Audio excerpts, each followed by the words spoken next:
30 তারিখে আমাদের কাছে একটা খবর আসে, একজন সাথী কোনার আছেন যার বাড়ি ভগৎ সিং মোড় কাছে।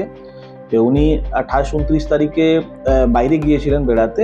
30 তারিখে যখন এসে দেখছেন কি ওনার বাড়িতে চুরি হয়েছে। ওনার কমপ্লেন্ট ছিল, অভিযোগ ছিল একটা নেকলেস আর 25,000 ক্যাশ চুরি হয়েছে। তা তখনই আমরা ইমিডিয়েটলি কেস করি, আর 24 ঘন্টার মধ্যে আমরা আমাদের যা বিভিন্ন সিসিটিভি আছে, বিভিন্ন সোর্স মাধ্যমে আমরা চোরগুলোকে আইডেন্টিফাই করি, আর আমরা 24 ঘন্টার মধ্যেই আমরা চুরির মালটা রিকভার করতে পেরেছি। দুজনকে আমরা অ্যারেস্ট করেছি। এদের নাম আছে, একজনের নাম আছে তাজ মোহাম্মদ খান ওরফে বাঁকা, আর আছে আলী মোহাম্মদ খান ওরফে রিন্টু।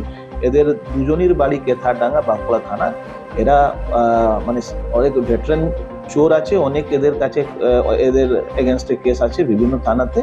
আমরা সিসিটিভি থেকে এদেরকে আইডেন্টিফাই করি, আর এরা কনফেসও করেছে, আর আমাদের স্টোলেন প্রপার্টি রিকভার করতে আমরা পেরেছি। এরা আমরা আমাদের কেথারডাঙ্গা থেকেই গ্রেফতার করেছি।